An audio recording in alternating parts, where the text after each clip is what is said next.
Hello everyone and welcome to my channel maths पर चर्चा। Right, हमने अलजेब्रा सीरीज में मैक्सिमम मिनिमा का टॉपिक शुरू कर रखा है। एक वीडियो में कर चुका हूँ, आज दूसरा वीडियो है। इसमें जो हमने पिछले वीडियो में किया था उसी के थोड़े और एप्लीकेशंस है, हायर एप्लीकेशंस है और कुछ अनकन्वेंशनल इक्वेशंस हैं जिनको हम सॉल्व करेंगे। So let's start. Now to start with, मैंने आपको एक प्रॉपर्टी बताई थी लास्ट वीडियो में कि if the sum of certain positive variables is constant then the product is maximum when all of them are equal.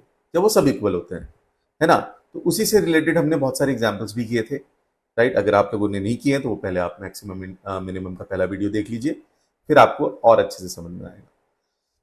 तो मैंने आपको ये प्रॉपर्टी बता रखी है। अब उसी के थोड़ा सा मैं आपको और ब्रीफ अप कर रहा हूं कि उसमें क्या वेरिएशन एक और हो सकता है।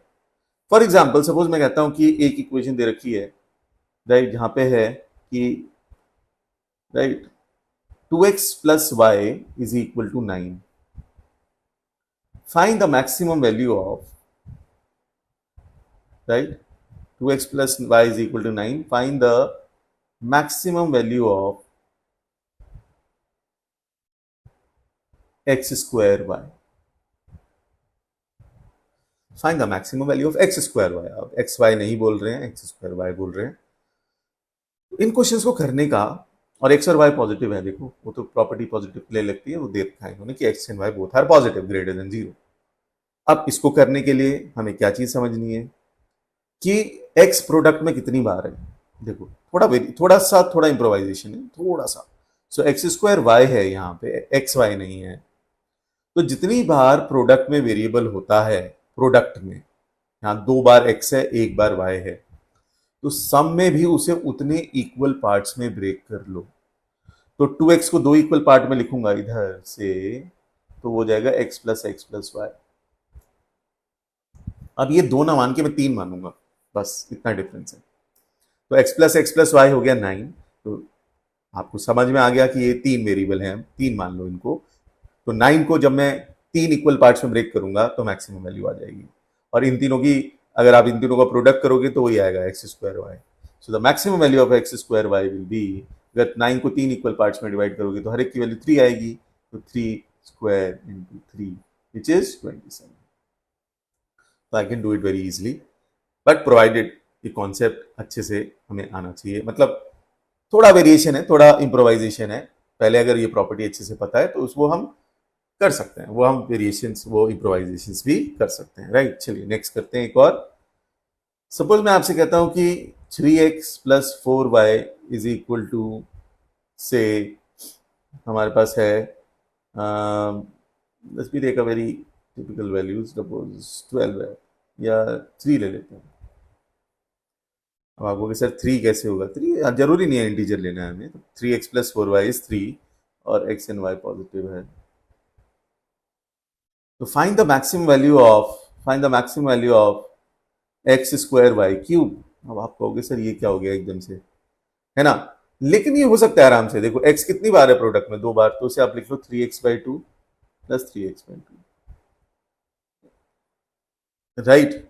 और फिर राइट 3x से 5 ले लेते हैं, suppose 5, 3x/2 into 3x/2 plus y को 3 भी इक्वल पार्ट्स में, 4y/3, 4y/3, 4y/3, और ये 5 हो गए। Will count them as 5। 2, ये 2 और ये 3, 5, और इनका सम 5 है। तो इनकी मैक्सिमम वैल्यू क्या होगी? मैक्सिमम वैल्यू, प्रोडक्ट का मैक्सिमम वैल्यू क्या होगी? प्रोडक्ट क्या होगा इनका, पहले तो ये देख लेते हैं। प्रोडक्ट होगा 3x/2 into 3x/2 into 4y/3 into 4y/3 into 4y/3। और इसकी मैक्सिमम वैल्यू कब आएगी? जब ये पांचों इक्वल होंगे। पांचों इक्वल, तो 5 को अगर मैं 5 इक्वल पार्ट्स में ब्रेक करूंगा तो हर एक की वैल्यू 1 आ जाएगी। तो 1 की पावर 5, वो 1 ही हो जाता है।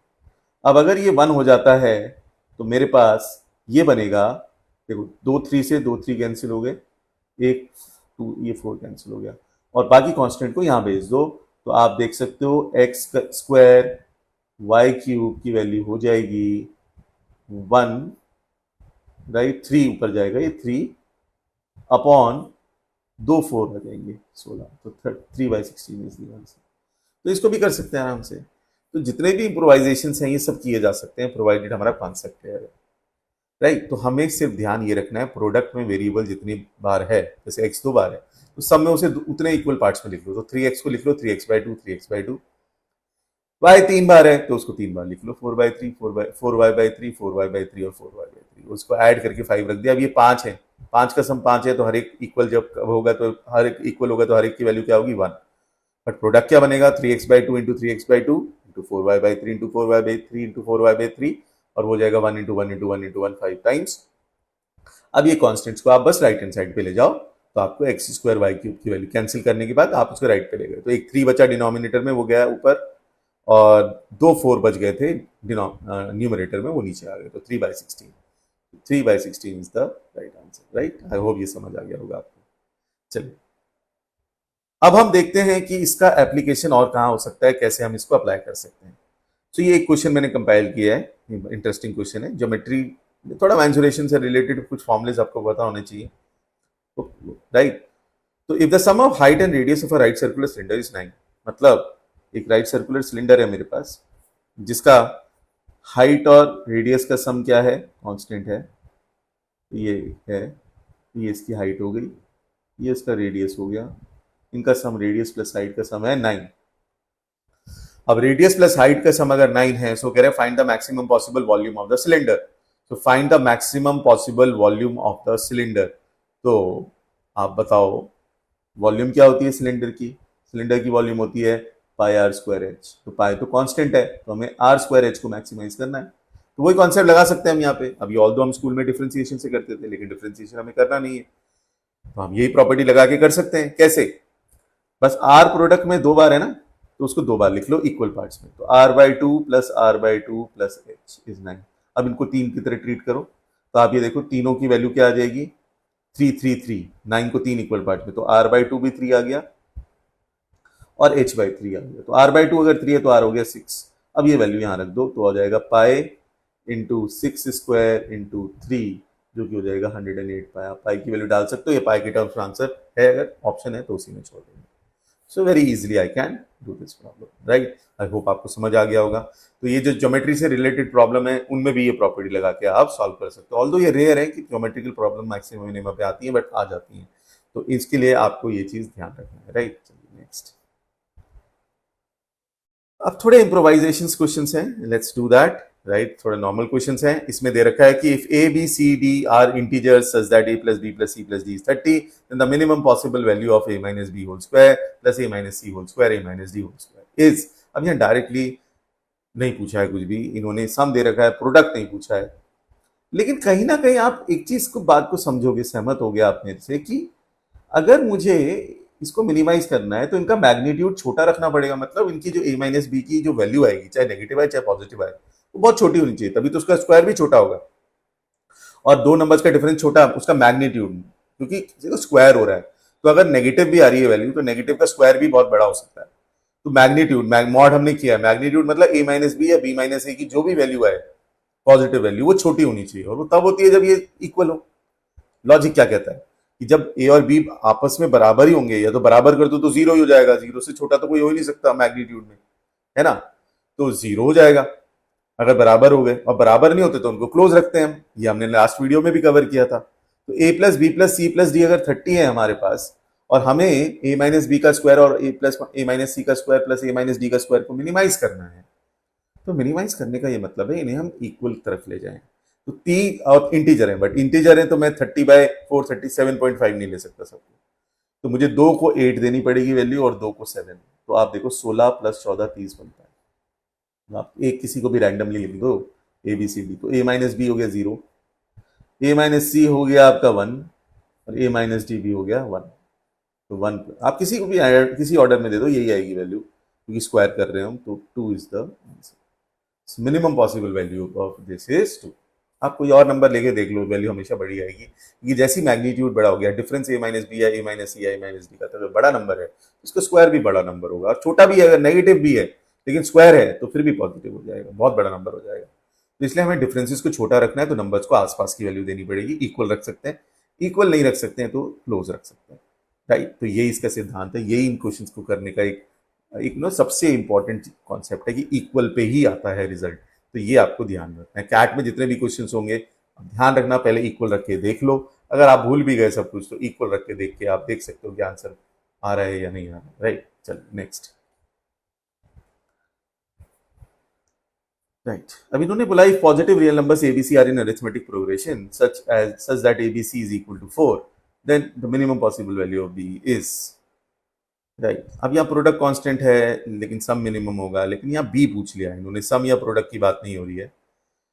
तो हम यहाँ पे देखो जो सोर्स थी ना हमारी प्रॉपर्टीज की वो A M greater than equal to G M ही था, तो यहाँ थोड़ा सा क्योंकि प्रोडक्ट दे रखा है हमें तो हम ए एम जी एम लगा सकते हैं, क्योंकि एक बात तो तय है कि अगर ए बी सी एपी में है देन मिडिल टर्म जो होगा वो अरिथमेटिक मीन हो जाएगा, तो b is the arithmetic mean, और ये एबीसी का अरिथमेटिक मीन है, b is the arithmetic mean of a b and c, and arithmetic mean is greater than equal to their geometric mean. कितने number से 3, और उनका ज्योमेट्रिक मीन होगा cube root of a b c, ये मैंने आपको बता रखा है लास्ट वीडियो में, अगर आप कवर करना चाहो तो वहां से जाके कवर कर सकते हो। और एबीसी की वैल्यू हमें पता है, एबीसी की वैल्यू है हमारे पास 4, तो b is greater than equal to cube root of 4, और क्यूब रूट ऑफ 4 मतलब 4 की पावर 1/3, और 4 होता है 2 स्क्वायर, तो 2 स्क्वायर मतलब 2 की पावर 2/3, सो 2 की power 2/3 is the right answer. तो बहुत इजीली हमने ये कर लिया, ए एम जी एम लगा के, ठीक है। सो ये क्वेश्चन कैट में आ चुका है और आईएफटी में भी आ चुका है, बहुत सारे एग्जाम में आ चुका है, सो इसलिए इस चीज को ध्यान रखो, राइट। नेक्स्ट, अभी ये भी कैट में क्वेश्चन आया है, इसको भी देख लेते हैं।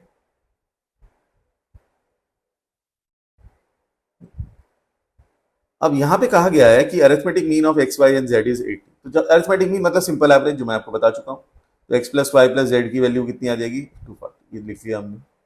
फिर वो कह रहे हैं x y z u and v की वैल्यू एवरेज मतलब उनका ए एम इज 75 एवरेज, तो x plus y plus z plus u plus v आ गया आपके पास 75 इंटू 5 375,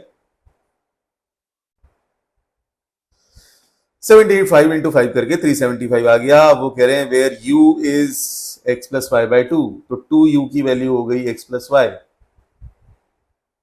और 2v की वैल्यू हो गई, 2v की वैल्यू हो गई हमारे पास इस वाले डेटा से 2v आ गया हमारे पास y प्लस जेड, और हमें x plus y plus z की वैल्यू भी पता है और वो है 240, और हमें u प्लस v की वैल्यू भी पता चल जाएगी। देखो इन दोनों इक्वेशन को यूज करें अगर, तो u प्लस वी आ जाएगा 375 minus x plus y plus z, वो है 240, तो माइनस 240, तो ये बन जाता है 135, तो u प्लस वी की वैल्यू आ गई 135। अगर मैं इन दोनों इक्वेशंस को अब ऐड कर दूं तो मेरे पास आएगा twice of u plus v is equal to x plus y plus z plus y, मतलब वाई 2 बार है, और इसकी वैल्यू मुझे पता है, और u प्लस वी की भी वैल्यू पता है, तो u प्लस वी की वैल्यू है 135, जो मैं यहाँ सब्सटीट्यूट कर दूँ तो 270 आ जाएगा, और x plus y plus z की वैल्यू है 240, जो मैं सब्सटीट्यूट कर दूँ तो ये आ जाएगा। तो y की वैल्यू हमें पता चल गई, यहाँ से y की वैल्यू आ गई 30, और x plus y plus z है हमारा 240, तो x प्लस जेड आ गया हमारे पास, हम y की वैल्यू माइनस कर देते हैं 210। अब देखो बस यहाँ पे एक क्वेश्चन में क्लॉज दे रखा है कि if x is greater than equal to y then find the minimum possible of value of y। अब वो तभी होगी जब ये दोनों बराबर हो। साफ सी बात है कि मुझे x को y से बड़ा लेना है या बराबर लेना है, छोटा तो ले नहीं सकता, तो छोटा करते करते करते y को मिनिमाइज करते करते मैं वो z के बराबर ला सकता हूँ, तो अगर बराबर कर दिया तो हर एक की वैल्यू, दोनों की वैल्यू हो गई 105, सो 105 is the answer, so I can do it very easily, right. सिर्फ यहाँ पे भी आंसर बराबर पे आ रहा है, तो ध्यान रखो एंड में जाके कहीं ना कहीं कैट के क्वेश्चंस हैं इक्वल पे ही आता है, बट यस ऐसा नहीं है कि ब्लाइंडली करेंगे, थोड़ा समझ के करेंगे, समझ के करोगे आपको बहुत अच्छे से समझ में आएगा। चलिए एक और करते हैं, राइट। यहां पे दे रखा है हमको कि x प्लस वाई क्या है 102 है, और हमसे मिनिमम वैल्यू पूछी गई 2601 into 1 plus 1 by x and 1 plus 1 by y, इसकी मिनिमम वैल्यू पूछी। पहले तो इसको थोड़ा सिंप्लीफाई कर लो, राइट। ये आ जाएगा x plus 1 upon x into y plus 1 upon y. अब इसको मिनिमाइज करने के लिए मुझे डिनोमिनेटर मैक्सिमाइज करना है, और x और y पॉजिटिव नंबर्स है, मतलब एक्स वाई को मैक्सिमाइज करना है। किसी भी फ्रैक्शन को मिनिमाइज करने के लिए डिनोमिनेटर को क्या करना होता है, मैक्सिमाइज। अब हमें दे रखा है कि x प्लस वाई का कांस्टेंट है, तो x प्लस वाई अगर कांस्टेंट है तो एक्स वाई मैक्सिमम का होगा जब दोनों इक्वल हो, तो दोनों इक्वल होंगे तो अगर 51 51 और 51 का स्क्वायर ये 2601 होता है, ये हमें दिख रहा है. So the minimum value of this is, याद होनी चाहिए स्क्वायर, ये स्क्वायर निकालने की टेक्निक होनी चाहिए, ठीक है. ये मैं कवर करूंगा, वैसे थोड़ा सा कवर किया था मैंने एक शॉर्ट वीडियो में, बट ये very soon I will be covering short videos on this, ठीक है. तो 51 का स्क्वायर निकालना बहुत आसान है अगर हम एक मेथड हमें पता हो, जिसे वैदिक मैथ्स बोलते हैं, राइट. चलिए, तो एक्स वाई क्या हो गया हमारे पास, 51 इंटू 51 और उसका स्क्वायर होता है 2601, तो ये आ गया 2601. लेकिन जब मैं 51 एक्स की वैल्यू रखूंगा तो ये 52 हो जाएगा, ये भी 52 हो जाएगा, तो ये 51 इंटू 51 जो कि 2601 होता है. अब 52 का स्क्वायर निकालेंगे, 52 का स्क्वायर हो जाएगा 04, 25 में दो ऐड कर दो 2704. सो ये आ गया आंसर. तो जैसे मैंने स्क्वायर निकाला ये मैंने बताऊंगा. So minimum possible value will be 2704. या भी कैलकुलेटर भी यूज कर सकते हो. अब वैदिक मैथ्स का इतना ज्यादा फायदा इसलिए नहीं है कैट में क्योंकि कैलकुलेटर है, बट फिर भी अगर ये मेथड्स पता है तो कैलकुलेटर से भी आप तेज कर सकते हो क्योंकि वो बहुत यूजर अनफ्रेंडली कैलकुलेटर है जो हमारे पास है. ठीक है, चलिए नेक्स्ट.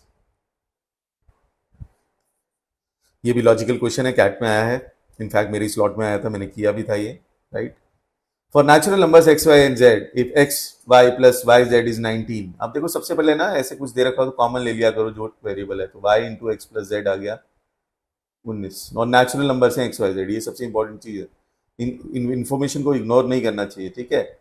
और यहाँ से z कॉमन ले तो y प्लस एक्स आ जाएगा 51. तो ये दो इक्वेशन है हमारे पास. So if I have these two equations then the minimum possible value of x y Z.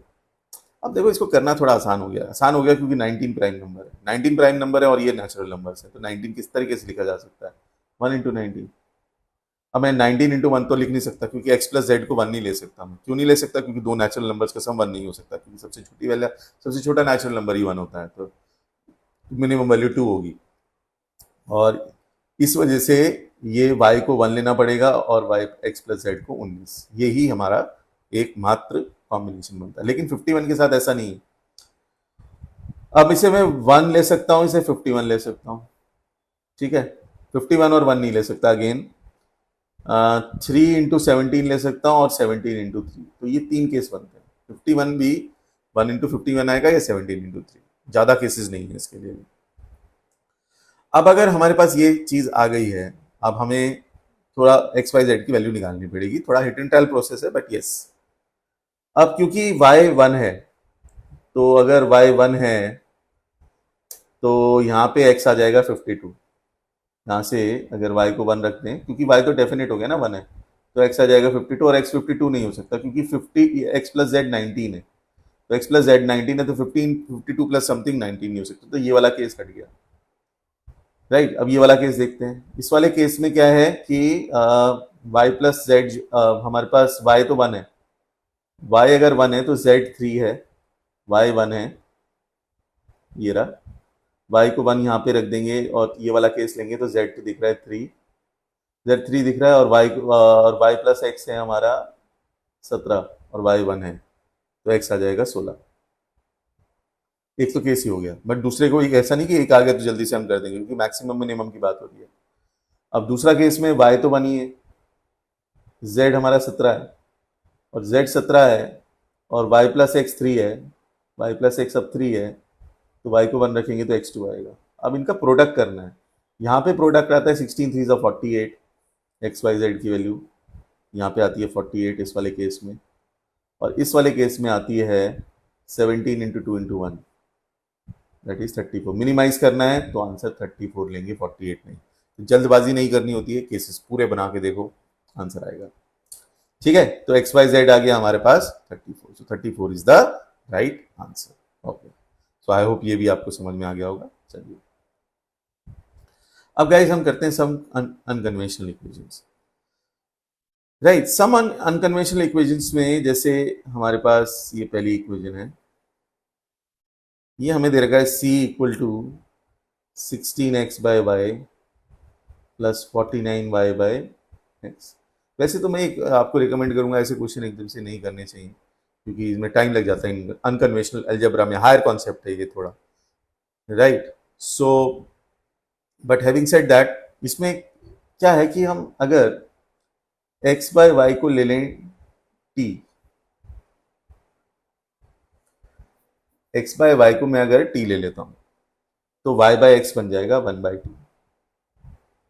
तो ये एक क्वाड्रेटिक बनाई जा सकती है। तो ये हो गया 16t प्लस 49/t। तो अगर मैं इसको और सॉल्व करूं तो ये बन जाएगा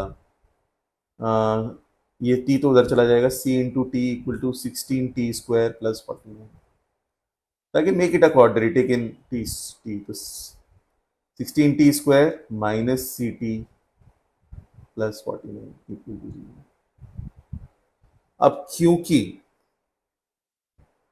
क्योंकि ये जो एक्सप्रेशन है इसमें जीरो रखने पे हमें रियल वैल्यूज हैं, नॉन जीरो रियल वैल्यूज हैं एक्स और वाई, तो टी भी रियल होगा। तो टी अगर रियल है, अब क्वाड्रेटिक फॉर्म में आने से अभी हम रूट्स निकाल रहे हैं, तो इसके इस इक्वेशन के रियल रूट्स होने चाहिए।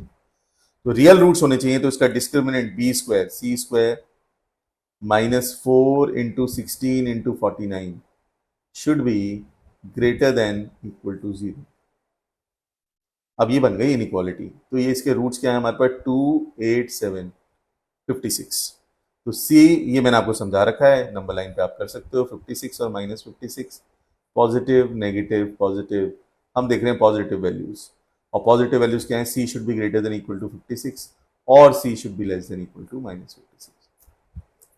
तो सी जिसकी हम वैल्यू फाइंड कर रहे हैं कि क्या नहीं हो सकती है, उसकी रेंज पता चल गई। तो सी माइनस 56 और 56 के बीच में नहीं हो सकती है, बाकी सारी वैल्यूज ले सकती है। तो 56 से बड़ी वैल्यू 60 हो सकती है, तो माइनस 56 से छोटी वैल्यू ये दोनों हो सकती हैं। तो हमारा आंसर हो गया -50। So the value can not be -50। सो इसका प्रोसेस क्या है, आपने इसमें क्वाड्रेटिक बनाई, क्वाड्रेटिक के बाद इसको टी रख के और फिर आपने जो भी क्वाड्रेटिक बनाई उसका डिस्क्रिमिनेंट क्या रख दिया, greater than equal to 0। Since we are लिखा हुआ है रियल है, तो अगर y और x रियल है तो t भी रियल है। और ये क्वाड्रेटिक फॉर्म में लिखने से हम इसके रूट्स भी रियल हो गए। तो क्योंकि t रियल है तो इसके रूट्स रियल हो गए 0 रखने पे। तो और रूट्स रियल कब होते हैं, when discriminant is greater than equal to 0। उसको रखने के बाद c की रेंज आ गई 56 या 56 से बड़ी या -56 से छोटी। और उसके उस रेंज में जो वैल्यू नहीं आ सकती है वो है -50। बस दैट्स द आंसर। चलिए एक और करते हैं। देखो गाइस, ये जो 2-3 क्वेश्चन मैं आपको कराने वाला हूं, ये किस पे बेस्ड है आप ये देख सकते हो। यहाँ पे टर्म आएगी, m आएगी, n आएगी और mn आएगी। तो हमेशा ध्यान रखना, अगर आपके पास ऐसी कोई टर्म आ जाए mn minus m minus n, ये कुछ भी right equal to a number से, तो इसको फैक्टराइज किया जा सकता है दोनों तरफ। जैसे मैंने यहाँ से m कॉमन लिया, यहाँ n माइनस 1 आ गया, तो मैं क्या कर सकता हूँ, क्योंकि यहाँ 1 है तो मैं यहाँ पे 1 ऐड कर सकता हूँ दोनों तरफ, और दोनों तरफ ऐड कर सकता हूं तो मेरे पास ये बन जाएगा m n माइनस 1 और माइनस n कॉमन लेके n minus 1 equal to k plus 1, और ये आ जाएगा फिर m minus n into m minus 1 into n minus 1 equal to k plus 1। एक तो ये लगेगा, बट इस क्वेश्चन में हम इसको ऐसे ना करके, ये वाला कॉन्सेप्ट आगे क्वेश्चंस में लगेगा ही लगेगा, इसलिए मैंने यहाँ पे समझा दिया है। बट इस क्वेश्चन में ये दे रखा है और n पे कंडीशन है। अब जब किसी एक वेरिएबल पे कंडीशन लग जाती है तो हम थोड़ा सा चेंज करेंगे अप्रोच। और अप्रोच क्या कहती है कि हम m को n के टर्म्स में लिखेंगे, जिस वेरिएबल पे कंडीशन है उसके टर्म्स में दूसरे वाले वेरिएबल को लिख लो, और वो एलसीएम लेके किया जा सकता है। जैसे अगर मैं कहता हूं ये इक्वेशन है 1/m plus 4/n is equal to 1/12, आपने एलसीएम लिया, ये आ गया n plus 4m upon mn is equal to 1/12। अब ये आ गया आपके पास 12n plus 48m is equal to mn। करने के लिए इसे भी फैक्टराइज कर सकते थे, लेकिन थोड़ा सा लंबा प्रोसेस है राइट। तो वो प्रोसेस थोड़ा, क्योंकि कंडीशन लगी हुई है तो इसलिए बेटर है कि हम इधर n वाली m को उधर ले जाके right 12n is equal to mn minus 48m। तो 12n अपॉन m कॉमन लेके बन जाएगा ये n माइनस 48, तो ये बन गया n माइनस 48। अब m और n दे रखे हैं पॉजिटिव इंटीजर्स, देखो आप देखो राइट, और n की वैल्यू 60 से कम है। अब मैं जाहिर सी बात है n को 48 से बढ़ा लूंगा और ऑड लूंगा, वो है ऑड पॉजिटिव इंटीजर। तो 49 से शुरू करूंगा, तो 49 सेटिस्फाई करता है, 49 रखने से ये 1 बनेगा, तो m की वैल्यू भी इंटीजर आएगी, तो n इक्वल टू 49 सेटिस्फाई कर रहा है। नेक्स्ट वैल्यू रखूंगा n को 51, 51 रखने से आएगा 12 इंटू 51/3 और ये डिविजिबल है 4, तो m भी इंटीजर आ जाएगा, तो एक और वैल्यू हो गई, दो वैल्यू ये हो गई। अब मैं रखूंगा 53, जल्दी से वैल्यू रख के देख लेंगे, 60 से कम तक रखना है। और ये नहीं होगा क्योंकि 53 माइनस 48 हो जाता है 5, ये 5 किसी किसी को भी डिवाइड नहीं करता, तो ये नहीं लेंगे। फिर आएगा n इक्वल टू 55, 55 रखेंगे तो ये आएगा मेरे पास आगे 12 इंटू 55/7, ये भी नहीं होगा। फिर n को रखेंगे 57, फिर ये आएगा 12 इंटू 57 माइनस करेंगे अगर हम 57 में तो 9, ये हो जाता है क्योंकि ये 3 में, ये भी 3 का मल्टीपल है, ये भी 3 का मल्टीपल है, तो इसलिए ये वैल्यू आ जाएगी, तो 57 मिलेंगे। फिर n को 59 रखेंगे तो आ जाएगा 12 इंटू 59/11, ये नहीं होगा। तो 3 values is the answer, answer is 3, तो 3 पेयर्स हो सकते हैं। तो क्या किया हमने इस क्वेश्चन में कि जो मैंने मेथड आपको बताया वो आगे यूज होगा, लेकिन इस क्वेश्चन में क्योंकि n पे कंडीशन लगी हुई थी तो हमने m को n के टर्म्स में लिख के n की जो भी कंडीशन थी उसके हिसाब से वैल्यूज रखी कि n जो है तो पॉजिटिव है, m भी पॉजिटिव है, तो इसलिए हम n को 48 से बढ़ा लेंगे और 60 से कम वो भी ऑड। तो 49 लिया, 51 लिया, 53 लिया, 55 लिया, 57 लिया, 59, 4-5 वैल्यूज पे चेक किया, उनमें से 3 वैल्यूज सेटिस्फाई हो गई, तो आराम से ये क्वेश्चन हमारा फिर हो जाएगा। ठीक है, अनकन्वेंशनल अप्रोचेज है, थोड़ा सा अनकन्वेंशनल इक्वेशन से, सॉरी, तो इसमें ये थोड़ा ध्यान आपको रखना है। चलिए एक और करते हैं। देखो इस क्वेश्चन को करने के लिए बहुत ज्यादा मेहनत नहीं है, कैट में आ चुका है। देखो इसमें सीधे सीधे 0 0 और 2 2 दिख रहा है, देखने के लिए छोटे नंबर्स ही होंगे जो इसको फॉलो करेंगे, लेकिन यहाँ पे मैं वो मेथड आपको समझा देता हूँ कि जो मैंने बताया था, इसको ऐसे लिखो mn minus m minus n equal to 0। m common लिया तो n माइनस 1 है, तो माइनस n प्लस 1 कर दो दोनों तरफ, तो ये हो गया m n minus 1 minus n, sorry minus 1 n minus 1 equal to 1। m minus 1 into n minus 1 हो गया हमारे पास 1। अब दो नंबर्स का, दो इंटीजर्स का प्रोडक्ट 1 कब होता है, या तो 1 इंटू 1 हो या माइनस 1 इंटू माइनस 1 हो। तो आप देख सकते हो, तो एक तो 2 2 आ जाएगी वैल्यू, क्योंकि m माइनस 1 को 1 रखोगे तो 2 आ जाएगा, और ऐसे n भी 2 होगा, और m माइनस 1 को अगर माइनस 1 रखोगे तो m 0 होगा, तो n भी 0 होगा। वही दो सोल्यूशन देख के भी पता चलता था, 0 plus 0 is equal to 0 into 0, 2 plus 2 is equal to 2 into 2। तो आइडियली ऐसे करना चाहिए, लेकिन ये मेथड है जो मैं, क्योंकि हर जगह ये नहीं इंट्यूटिवली नहीं कर पाओगे, तो कहीं ना कहीं मेथड भी लगाना पड़ेगा, इसलिए मैंने आपको ये समझा दिया। तो ऐसे ही फैक्टराइज करते हैं। चलिए अब जैसे इसी इक्वेशन में आप करके दिखाओ, आप एक बार क्रॉस करके ट्राई कर लो, फिर मैं बताता हूँ। आई होप आप लोगों ने ट्राई किया होगा।